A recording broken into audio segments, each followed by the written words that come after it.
어떤 노래를 잘 모르기도 하고 또 교회를 많이 떠나 계셨던 분도 많은데다가 예배 목청도 좀 그렇고 그래서 잘 모르니까 그게 좀 어려운 것 같더라고요. 그래서 아직까지는 좀 찬송가를 많이 좋지 않다는 생각이 좀 드네요. 그래서 조금씩 배워서 나중에 찬송가가 같은 리듬으로 부르더라도 저는 좀 그렇게 가보겠습니다. 이 찬송가 보면은 이렇게 보통 4절까지 많이 있잖아요. 이렇게 보면은 빼고 싶은 절이 한두 절은 꼭 있더라고요. 좀 이렇게 교리의 기반을 두는 건데 참 마음에 걸리는 그런 절들이 좀 있더라고요. 보면은 아무리 좋은 찬송가라도 하나 둘 있는데 349장에서는 2절이 좀 걸려요. 큰 죄에 빠져 영주나 정말 이렇게 자연 상태인가는 큰 죄에 빠진 거고 영적은 전체잖아. 이런 거 이제 기독교의 뭐 이게 정통교리라고는 하지만 이게 고백으로 될 때는 참 아름다운 거죠. 예, 정말 우주에 가라앉으시는 어떤 그 빛으로서의 그 신적 존재 앞에 우리 자신을 비춰보면 이런 고백이 나옵니다. 예, 나올 수밖에 없죠. 이런 종교적인 깊은 성찰을 통해서 어떤 그 궁극적인 진리 앞에 팍 부딪히면 그냥 팍 꼬꾸라질 수밖에 없죠. 정말 죄인. 그리고 자기의 그 무한한 그런 어떤 연약함이라든가 이런 것들 이런 고백이 나오는데 이게 교리가 돼가지고 그냥 사람을 회개시켜버리면 이게 무슨 풍성이 되는 거죠. 근데 너무 그런 게 많은 것 같아요. 이렇게 찬송가라든가 보성가 부른 사람 보면은 깊은 어떤 고백으로 이렇게 부름으로 이렇게 만들었을 것 같은데 이게 교리하고 연결이 됐을 때 참 우리로 하여금 그냥 꼼짝 마라 이렇게 붙들어내는 자유를 빼앗고 그런 결과로 오지 않나 이 생각이 드는데 제가 처음 예수 믿었을 때 이게 벌써 이건 30몇 년 전이죠. 제가 대학 다닐 때 저는 예수님을 만났는데 제가 대학 1학년 때는 철학을 했는데 신이 없다는 걸 증명하는 논문을 쓰고 졸업하겠다 그랬었어요. 근데 이제 갑자기 예수님 만나고 그리고 이 후렴을 보면서 정말 하염없이 눈물을 흘렸어요. 이 찬송 부를 때마다. 이제 그때 굉장히 제가 열등감이 컸었거든요. 가정적인 그런 문제이 이제 그랬는데 내 모습 이대로 주라고. 그때는 2절도 굉장히 많이 들었죠. 열등감을 가졌으니까 딱 내 얘기라는 느낌이 오더라고요. 근데 주님께서 나를 피 흘려주셔서 여전히 못났는데 내 모습 이대로 받아주시니 그냥 감격해가지고 엄청 눈물을 흘리면서 그랬던 그런 기억이 나요. 어쨌든 후렴에 요 가사는 참 좋은 것 같아요. 내 모습 이대로. 뭐 사람들은 뭐 여러 가지 외모로 평가하지만 하나님은 중심을 보신다는 말씀대로 내 모습 이대로 있는 그대로 받아주시는 하나님. 이 생각하면 참 여전히 귀하고 아름다운 찬송이 아닐까 그런 생각이 듭니다. 성서 연관한 지난번에 이어서 복음서 연구 두 번째인데요. 전체 제목은 이제 초기의 사건 이렇게 들어갑니다. 지난번에 복음서 서론이라고 했죠. 복음서 서론. 서론은 요한복음하고 누가복음 이렇게 두 군데만 이제 있었고요. 마태하고 마가복음에는 서론이라는 게 없습니다. 그냥 이렇게 그냥 본론으로 시작을 하는데 서론을 집어넣는 거. 왜 내가 이 글을 쓰는 목적이 뭐다? 어떻게 산다? 뭐 누구에게 보낸다? 이런 서론을 쓰는 게 그리스의 양식이죠. 히브리적인 양식은 아니고 그리스적인 양식인데 그런 점에서는 이제 누가복음이 그런 양식을 이제 따르고 있다고 볼 수가 있고요. 마태복음은 그런 서론이 없습니다. 그래서 서론은 이제 누가복음, 요한복음으로 시작했고 마태복음은 처음 등장하는데 여기 이제 보시면은 마태복음은 1장 2절에서 시작하는데 누가복음은 3장 23절이 딱 나오잖아요. 이게 왜 이렇게 되느냐면 마태복음은 족보서부터 시작을 하고 그 다음에 탄생설화가 나옵니다. 그런데 누가복음은 탄생설화가 먼저 나오고 서론 다음에 탄생설화가 나오고 탄생설화가 끝난 다음에 뭐 소년 시절에 대한 얘기도 나오고 세례 요한의 예리 사역도 나오고 예수님이 그 성령 세례 받으시는 장면도 나오고 그리고 나서 본격적인 사역을 시작하기 전에 족보 얘기가 나와요. 이것도 이제 물론 이제 저자의 어떤 생각이 있는 거겠죠. 그래서 이렇게 나옵니다. 여기 어느 것부터 하느냐, 어디에다 기준을 맞추느냐 하는 어려움이 좀 있는데 일단은 마태복음의 흐름을 따라가는 걸로 보통 그렇게 해요. 그리고 옛날 사람들은 다 마태복음이 제일 먼저 쓰여졌다고 생각을 했고 일단은 이제 마태복음을 따라서 가는 걸로 하겠습니다. 이제 아주 본격적인 대접도가 이제 나오는 거죠. 그래서 예수님의 족보를 전번처럼 한 10분 정도 이렇게 한번 쭉 보시고 그 다음에 또 느낀 점 같이 나누도록 하겠습니다. 뒤에 있는 자료를 정리하는 게 이면에 누가복음의 그리스도 족보 대접이라고 있는 거죠. 가능하면 그냥 앞뒤 한 장으로 만들려고 최대한 지면을 활용해서 보기 좀 불편한 일이 있겠습니다만 그리고 이제 그 성서 대조본 지난번에는 4개를 우리가 했었죠. 개혁, 성경까지. 근데 이번에 이렇게 개혁을 뺐습니다. 왜냐하면 다른 이유가 있는 건 아니고 지명관계상 세번역하고 운동번역, 그 다음에 C2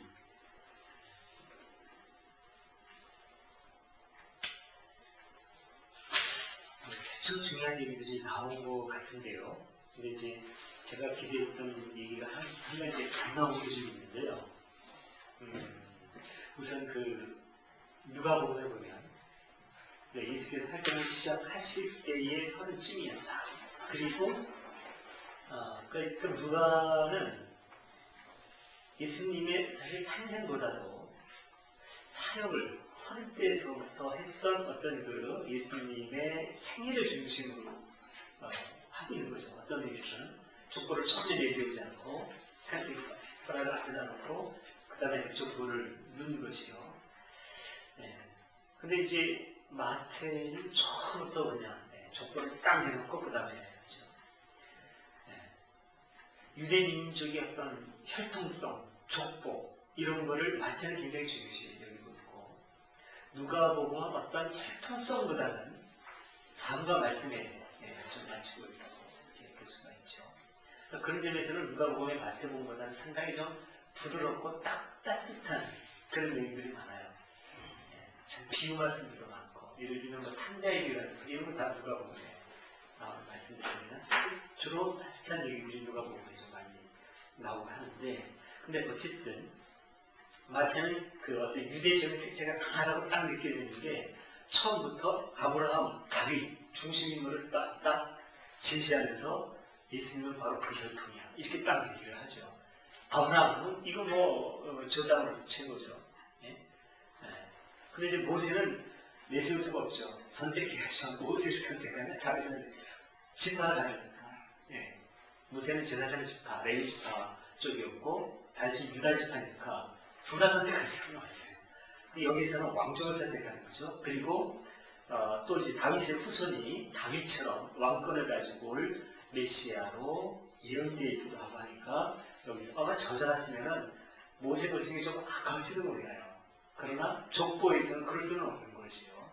의붓 아버지를 끌어올 수도 없는 거고 그러니까 아브라함과 다윗 모세만 들어가면 이건 완전히 지금 그냥 어느 누구도 건들 수 없는 완벽한 집안이 되는데 그건 이제 안 되니까 아브라함, 다윗 그러면서 예수는 바로 그분의 맥을 잇는 분이다. 이렇게만 돼도 이 말씀을 듣는 사람의 두 손은 팍 뜨게 되어 있습니다. 그럼 누구냐?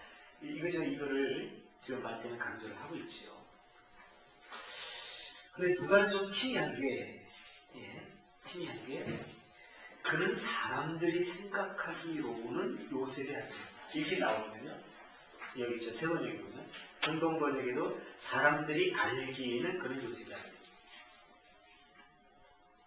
이거 어떻게 받아들여야 사람이 알기에는 요셉이 아들이었다. 왜 누가가 이런 식으로, 누가복음의 기록자가 이런 식으로 썼을까? 아주 전혀 다른 두 가지 해석이 가능할 것 같아요. 인간 예수가 메시아로서 예수 알아보겠죠. 마태가 안 보이고 시각차이는 그거 같은데 누가는 늘 보면 인자로서 사람의 아들로서의 예수 모습을 나타냈고 예. 마태는 왕권을 다윗의 자손에서 메시아가 온다 그랬으니까 네. 그걸 드러냈어야 되는 거죠. 그렇죠. 그러니까 마태의 경우에는 그 왕권에 상당히 주장하고 있는 것은 맞죠. 그런데 이제 오히려 그런 면도 또 있어요. 마태는 아브라함을 최경사로 놓고 아브라함까지 올라가는 데 대해서 누가는 인자를 강조하지만은 아담을 거쳐서 하나님까지 올라가요. 네. 그런 점에서 누가는 마태가 유대민족의 메시아라고 한다면 누가는 그거를 넘어선 모든 일을 품는 것을 이렇게까지 볼 수 있어요. 오히려 그런 측면도 있어요. 그런데 누가가 여기에서 사람들이 생각하기로는 요셉의 아들이었다. 그러면은 사람들이 생각하기 요셉의 아들 그러면은 자기가 생각하기에는 그렇지 않다는 얘기죠. 아니면은 확신이 없는 건지 사람들이 생각하기에 요셉의 아들이었는데 난 잘 모르겠다. 그래서 사람들이 생각하는 그 족보를 당신한테 소개해주겠다. 이런 의미지. 아니면은 사람이라고 하는 영어 한번 보면 예. everyone 돼 있어요. 그러니까 네. 누구나가 네. 모든 사람이 네. 다 그를 네. 요셉의 아들로 이겼다. 예. 이게 그런데 네. 예. 모든 사람이 네. 예. 그럼 일단 웬만한 사람들은 다 요셉이 아들이다. 예. 그걸 인정해 두고 예. 들어가면서 네. 그렇지만은 네. 사람의 아들로 태어났지만 예. 그게 바로 아까 말씀하신 바로 하나님의 네. 하나님의 가지로 올라간다. 네. 그렇습니다. 그게 이제 일반적인 해석이죠. 이 교회에서 강약을 하면 그렇게 해석을 합니다. 그런데 이제 제가 생각하고 싶은 것은 그렇게 해서 그렇지만 이거는 그 하나님께서 보내신 것이고 하나님의 혈통 사람들이 생각하기로는 요셉의 아들이었지만은 실제로는 하나님이 보내신 자요 하나님께서 주신 혈통이라고 한다면 그 혈통은 틀림이 없어야죠. 근데 이제 마태복음하고 대제 보시면 아시겠지만은 엉망진창이거든요. 그러니까 혹시 누가가 사람들이 생각하기로는 요셉의 아들이었다라고 하는 게 어쩌면 사람들이 일반적으로 생각하는 보세요. 사람들이 일반적으로 생각하는 걸 내가 소개해주겠다. 그런 본인이 이거를 절대적으로 이대로 무조건 믿어야 돼 라고 하는 강요를 하고 싶지 않아요. 그냥 카더라 통신을 소개해주는 그런 정도의 어떤 그 자세로 이 누가복음을 소개해줄 가능성은 없겠느냐는 거죠. 어쩌면 우리 성경을 봤을 때 하나님의 말씀 이건 후대에 우리들은 그걸 못 벗어나는데 정작 저자들은 그런 어떤 굳은 생각을 안 가졌을 가능성은 없느냐. 내가 이걸 쓰지만 이건 틀릴 수도 있고 내가 확실히 못 갖고 다른 사람이 하는 건데 그냥 너한테 소개해주는 거고 더군다나 이게 뭐 하나님의 말씀으로 성경에 들어갈 거라고는 생각조차 못하고 그럴 가능성 혹시 없겠느냐는 거죠. 이 사람이. 그러니까 우리는 당연히 지금 익숙한 방식으로는 그래요. 성경이 권위 때문에 사람들이 생각하기로는 요셉의 아들이었으나 그러나 하나님의 혈통이다. 근데 그렇게 보기엔 너무나 허접하다는 거죠. 너무나 허접해요. 이게 안 허접하고 딱 맞다면 마태복음의 엉망진창인 거. 그럼 일단 한번 이 표로 한번 가보죠. 1년에 그 표를 보면은 우선은 그 하나님으로부터 하나님 영권 아담 네, 첫 번째 셋 이세 그 다음에 그 3세대 에노스 이렇게 내려가다가 보면은 요셉이 몇 대까지 가냐면 75대까지 내려갑니다. 그래서 성경을 문자 그대로 하는 사람은 이거 계산해가지고 인류 역사가 6,000년 막 이렇게 하죠. 어쨌든 75대까지 내려가는데 마태복음을 보세요. 요셉이 어디입니까? 요셉이 몇 번째 있습니까? 60대에서 끝나요. 일단 맞고 틀린 거를 떠나서 누가는 요셉이 75대에 나오는데 마태는 6세에서 끝난다는 15세대의 차이는 어떻게 할 거예요? 근데 이제 이것도 그런 문제가 있기는 있습니다. 이 원래 그 유대 사람들의 조상관 또 나았다는 관념은 꼭 이때에서만 내 직접 아버지만 아버지 그리고 내가 직접 낳은 내 다음 아들만 낳았다고 손자는 내 아들이 낳았다, 내 딸이 낳았다 꼭 이렇게 정확하게 안 쓰고 손자한테도 내가 낳았다라는 표현을 쓸 수 있어요. 이 사람들의 표현으로는 그리고 할아버지에 대해서도 내 아버지다 라는 표현을 쓸 수 있어요. 그러니까 아브라함도 내 아버지다 라고 말할 수도 있어요. 그러니까 이제 그런 식으로 성경의 권위를 위치하는 사람은 그런 식으로 해석도 합니다. 그리고 이제 틀리니까 지금 왕족 다윗까지는 맞는데 그 다음부터 이제 틀리잖아요. 이름 자체가. 그러니까 뭐라고 얘기하냐면은 마태는 요셉의 혈통을 따라가고 그리고 누가는 요셉이라고 하지만 사실은 마리아의 혈통을 따라가고 있다. 이렇게 주장을 해요. 만약에 그렇다면 틀린 부분에 대한 이해를 내는 거죠. 틀린 부분에 대한. 그러나 옛날에 어느 나라도 그런 식으로 족보를 여자들의 족보를 따져서 그렇게 기록을 하고 그 가치를 부여했던 데는 없어요. 인류 역사에 그런 흔적이 안 나타납니다. 그러니까 이것도 곤란한 거죠. 그럼 정직하게 들여다보면은 이 두 전승은 완전히 다른 전승이에요. 그렇게 볼 수밖에 없습니다. 그러니까 마태하고 누가가 어떤 교류가 있었는지는 몰라요. 있었는지 아마 없었을 겁니다.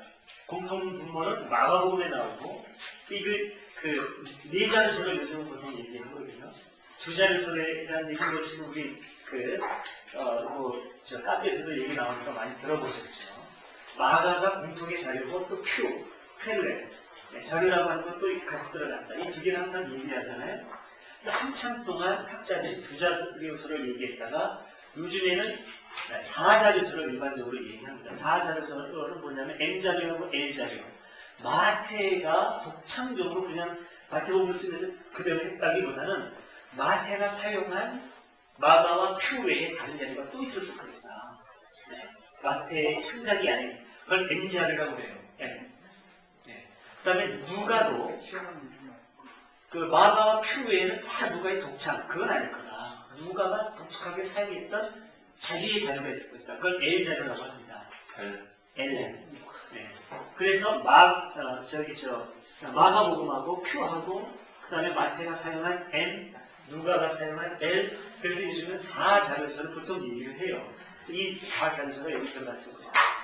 그러면 아마도 마가하고 큐가 공통적으로 여기에는 들어가는데 이게 지금 전혀 다르니까 그 둘을 빼면은 M과 L이 서로 교류 없이 따로 내려왔을 거라고 하는 건 우리가 생각할 수 있어요. 만약에 와서 만난다고 하면 그 사람들이 이렇게는 안 맞는 자리를 동시에 그냥 가져오진 않았을 거예요. 이런 혼란이. 그러니까 대조해놓고 보면은 이런 문제가 있는 거죠. 우리가 그냥 마태복음 따라보고 누가 복 따라보고 하면 이런 걸 못 느낄 수 있는데 딱 보면은 그렇잖아요. 그러니까 아브라함 이전까지는 이거 마태복음은 아브라함부터 중요하게 했으니까 그렇다고 치고 문제될 게 없죠. 구약에 있는 구약 성경 뒤져보면 이 이름 그대로 나옵니다. 그 다음에 왕족에도 구약이 그대로 나오니까 여기까지 참 이유가 없어요. 그러니까 다윗까지는 별로 문제될 게 없습니다. 근데 이제 그 다음에 뭐가 문제냐면은 마태는 당연히 다윗의 왕권을 소중하니까 마태를 흐르는 그 족보의 맥을 보면은 왕족들이 다 다윗, 솔로몬, 르호보암, 아비야, 아사, 여호사밧, 요람, 우시야. 좀 익숙하죠?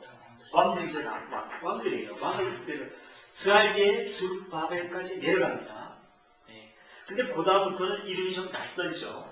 저는 이것까지 다 조사되는 나라인데 뭐 이거 다 조사하면 이것까지도 뭐 학위논문도 쓸 수 있을 거예요. 근데 어쨌든 스룹바벨까지는 그대로 이렇게 이어져요. 예. 근데 누가복음에 보면은 일단은 다윗 다음서부터 이름이 다르죠.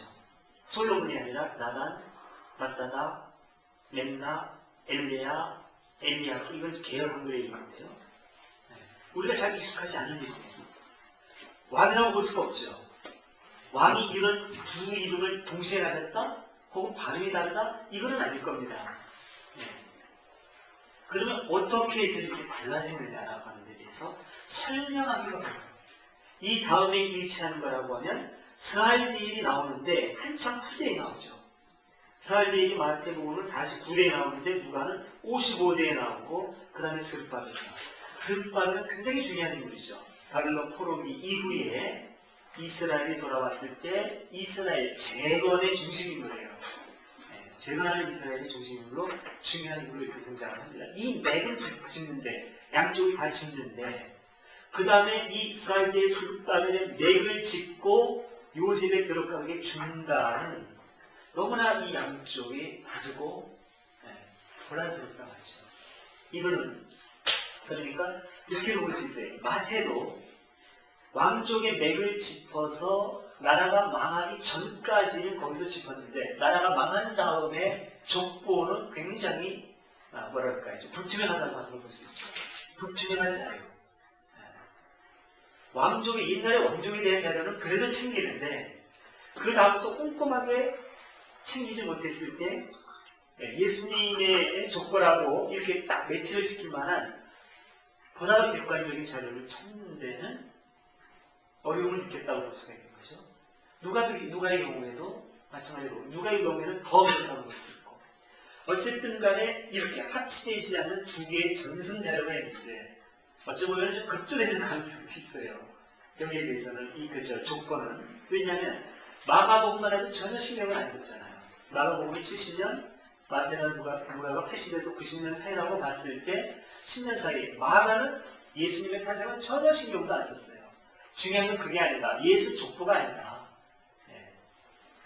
중요한 건 이분이 어떻게 사셨고 우리에게 뭘 보여주셨느냐라고 하는 예수님의 삶과 말씀. 이게 중요한 거죠. 우리에게도 나중에 벗기고 나서 우리가 진짜 가져야 될 것들은 그걸 겁니다. 예수님의 말씀과 삶. 그래서 지금 이제 뭐랄까 이런 얘기가 어쩔지 모르겠는데요. 제가 옛날부터 이제 교회를 마치면은 몇 달 동안은 늘었어요. 몇 달 동안. 근데 이제 몇 달 지나고 나면 오히려 사람이 줄었어요. 거의 그랬습니다. 옛날에 70년, 80년대는 많이 늘었거든요. 근데 제가 봤을 때는 줄어요. 근데 이제 특징이 뭐냐면은 이런 식으로 이제 합니다. 확신을 깨뜨리는 것도 있잖아요. 왜냐하면 이놈의 확신을 깨뜨리지 않으면 배울 수가 없어요. 이게 전문화라는 거 아니에요. 꽉 막아가지고 배울 수가 없는 거예요. 그래서 확신 깨뜨릴 수가 없다니까 처음에는 신기하고 오 그래 그런데 나중에는 그럼 도대체 뭐야 건질 게 없다는 생각을 해요. 근데 이제 중요한 것은 그겁니다. 신나는 걸 찾으려고 하는 것보다 진실을 찾으려고 하는 게 굉장히 저는 중요하다고 보고 이렇게 해서 먼저 무너뜨리지 않으면 새로 건축할 수가 없어요. 그러니까 무너뜨리면 그러니까 껍질을 무너뜨리는 것이고 사람이 더 씌워놓은 예수님에게 더 씌워놓은 온갖 잡동사니들 그 껍질들을 하나하나 풀어야 우리가 예수님의 모습도 온전히 만날 수가 있다는 것이죠. 네, 어서오세요.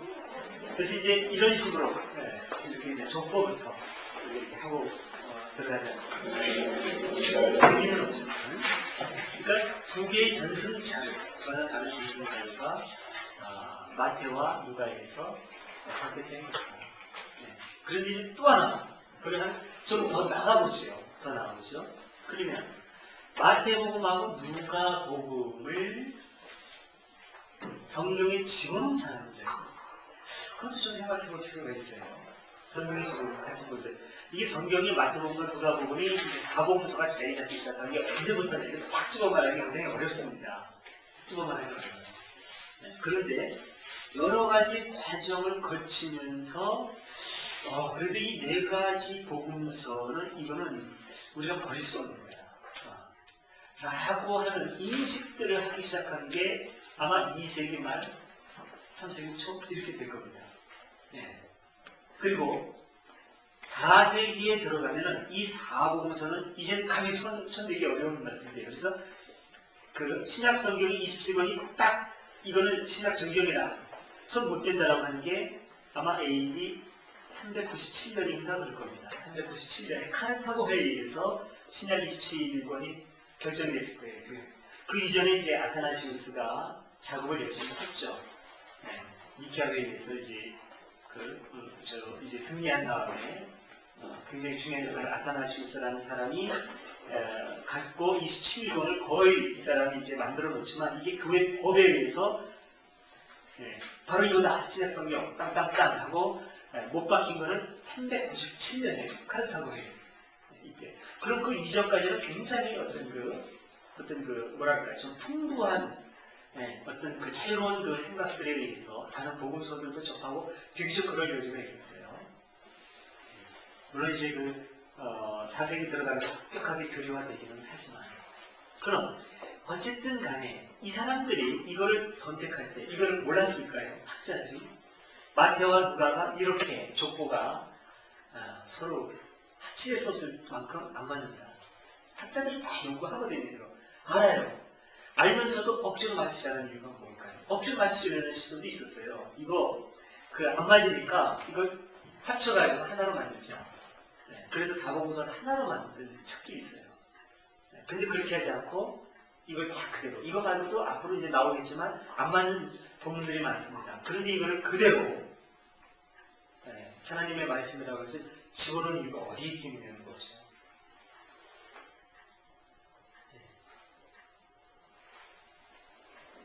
어디에 있을 것 같습니다. 이 모순되는 이 말씀을.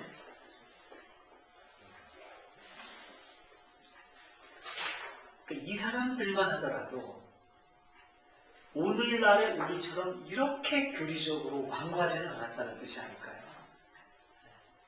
이 사람들이 이제 그런 겁니다. 이제 지난번에 누굽니까? 준호군이 질문을 해가지고 선수를 이게 그런 식이에요. 이제 제가 뭐 이렇게 좀 설명을 해서 각각 다 적었단 말입니다. 그래서 제가 이렇게 봐가지고서는 이거 괜찮네. 예를 들어서 평점을 매겨요. 뭐 A 플러스, A 제로, B 플러스 뭐 이렇게 했어요.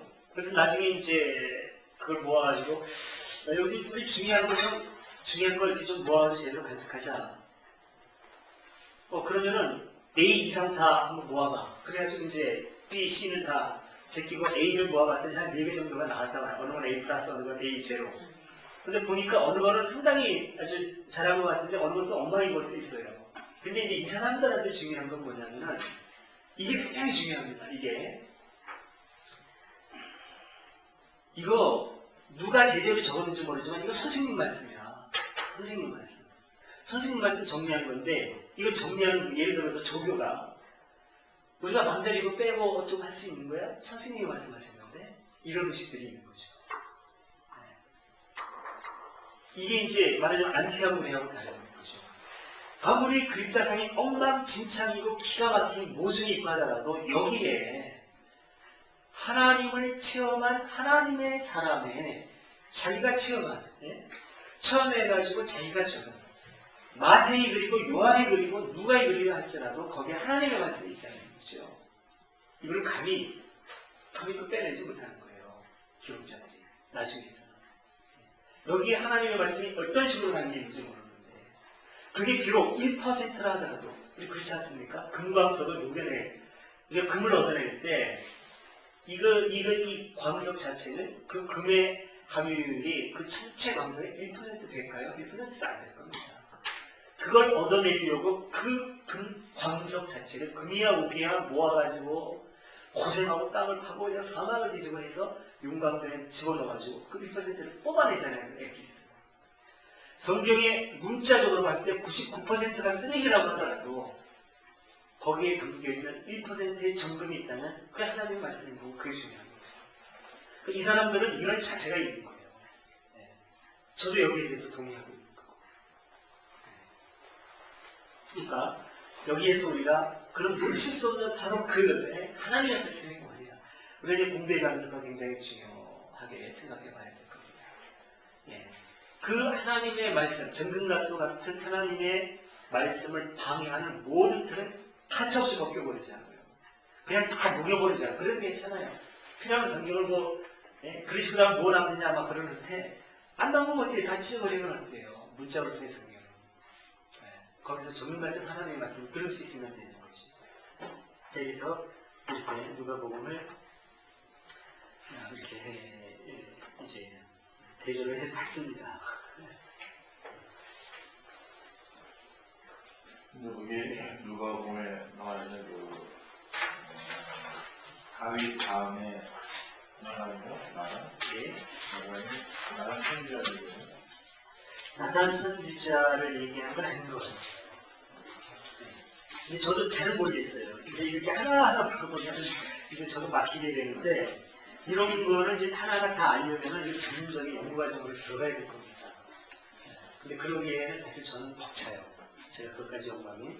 근데 이제 나단이 이제 다윗이 이제 바세바를 취했을 때 정면으로 되돌았던 선지자예요. 그런 점에서 다윗을 말할 때 나단이 중요한 인물이긴 해요. 근데 나단의 가능성이 거의 없다고 보는데 이렇게 되면은 족보의 틀이 깨져요. 나단이 다윗의 혈통이라는 언급이 거의 없거든요. 그래요. 그럼 이거는 족보 자체의 틀이 깨져버립니다. 이 나단이 그럴 가능성은 거의 없는 것이고 그렇다고 해서 100% 아니라고 장담하기는 좀 그렇죠. 네, 만약에 이제 나단이 예를 들어서 다윗의 아들 옛날에는 뭐 굉장히 많았잖아요. 아들이 뭐 수십 명이 뭐 첩이 몇 명 그런데 거의 저 첩에 뭐 이런 아들이 돼가지고 이게 거의 다윗은 아들은 생각도 안 하고 예, 그 나단도 거의 뭐 저기 자기 아버지라고 하는 생각도 안 하는 거죠. 홍길동이처럼. 네, 그런데 이제 선지자로서 역할을 한다. 거의 혈연 관계는 아버지는 무시 아들도 뭐 이런 관계 이러지 말라는 것도 없지만 이런 게 보면 네. 이런 표현이 나와요. 선지자 나단과 네. 브니야와 동서들과 네. 자기 동생 수도는 그런 표현이 나옵니까? 그런 상황이 있었으면 네. 나단이 혹시 예.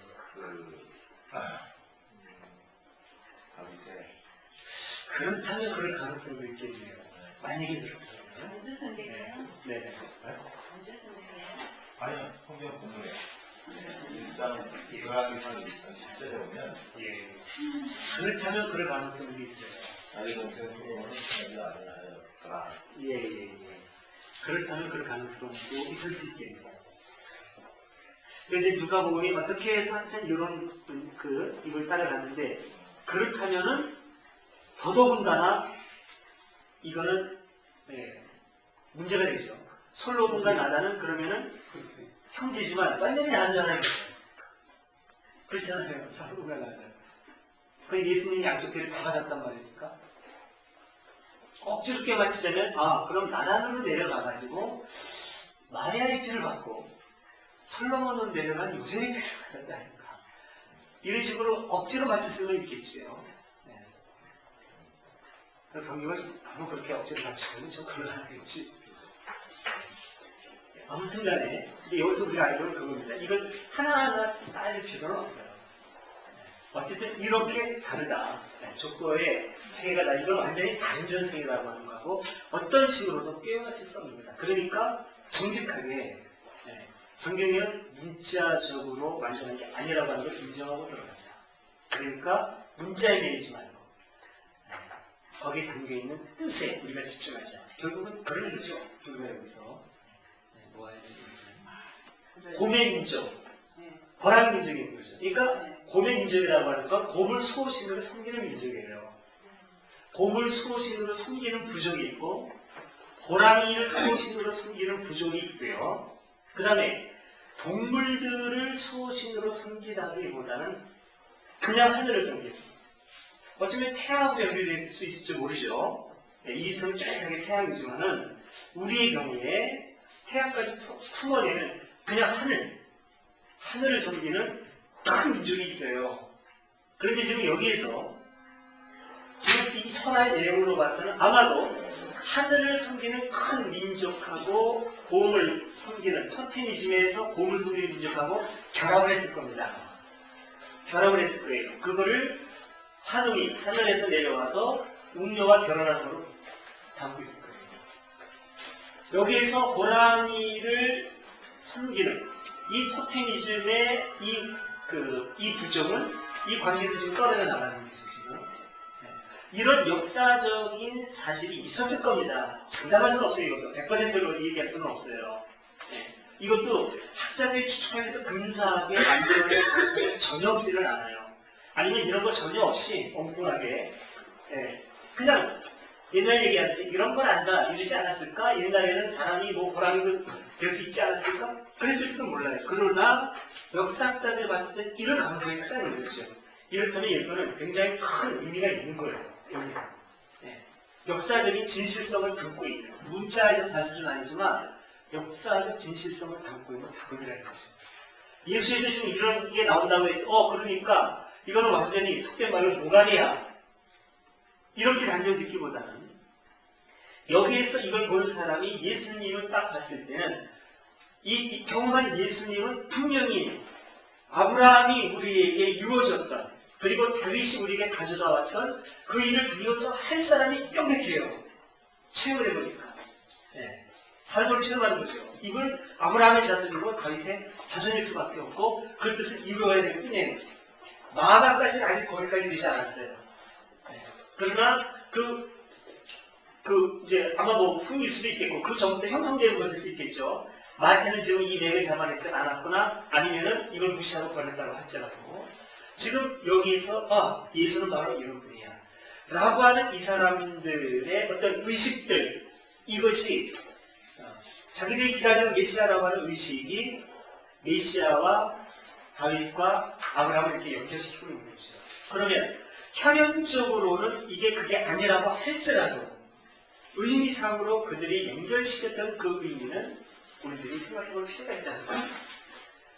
비록 실제의 곰이 여자로 변한 건 아니라고 할지라도 그 부정이 역사상에 있을 수 있는 것처럼 예수님이 실제로 다윗의 혈통의 가능성은 이거는 뭐 1%가 아니라 0.1%가 없어요.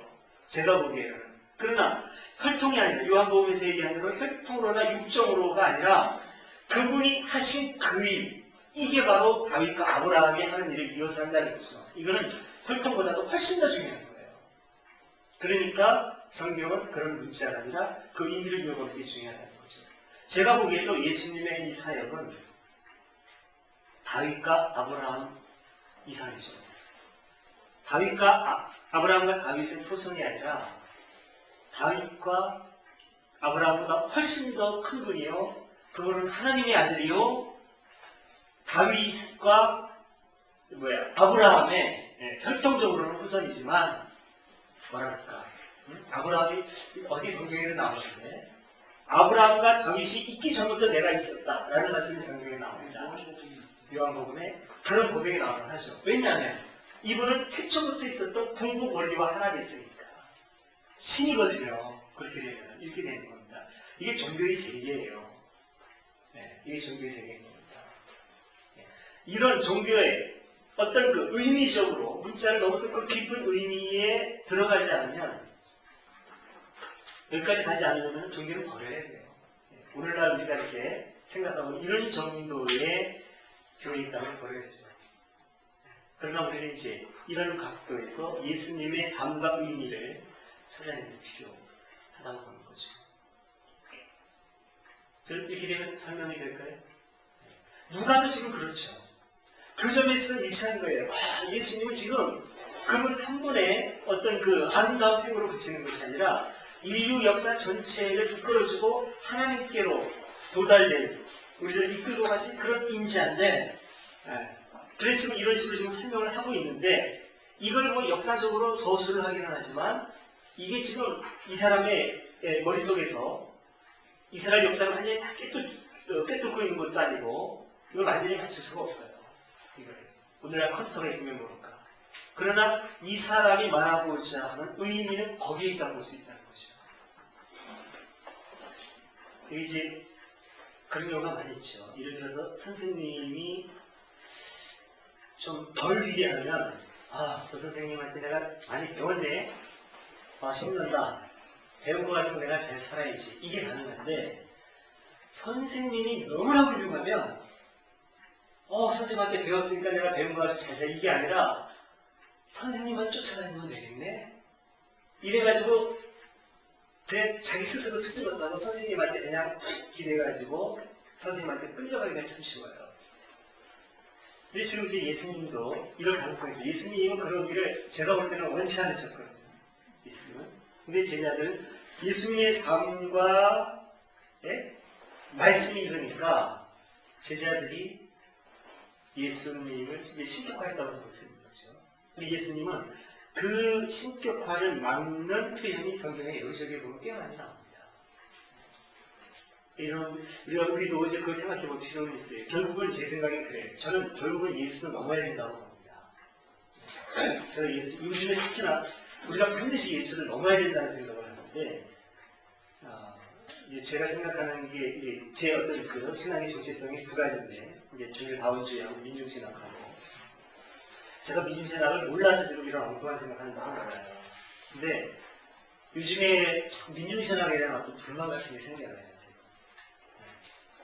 그래서 이제 그런데 민중신학이 어떤 예수님의 어떤 뭐랄까 그 혁명 정신 일종의 이제 그걸 따르고 있는데, 그리고 이제 예언자 정신 또 혁명 정신에서도 보이는 어떤 대립 구도, 가진 자와 못 가진 자, 이거를 저는 넘어서야 된다고 봅니다. 그리고 예수님은 그거를 넘어서야 된다는 말씀을 많이 하셨는데 행동으로 그게 성경에 사실 안 드러나요. 말씀은 하셨는데 원수까지도 사랑하고, 그 다음에 오른편 치면 왼편도 돌리고, 이제 이것도 해석이 여러 가지인데 저항이다.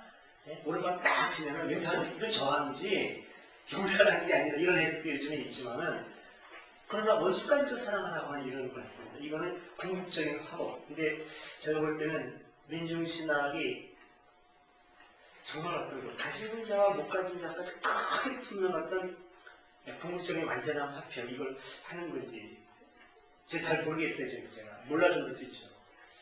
근데 이제 그걸 좀 생각해보고 싶어요. 그리고 예수님도 그랬다면 넘어서야 되지 않겠나. 예수님이 반대되는 사람들 품어야 된다는 말씀을 많이 하셨지만 끝끝내 못 품은 사람이 누구냐면 준비지도자예요. 못 품었잖아요. 제가 볼 때 부처님 같은 건 품었을 것 같아요. 그래서 근데 제가 좀 기독교가 불교보다 열등하다고 아직까지는 주장하고 싶은 마음이 있는데, 부처님 예수님은 30 내년에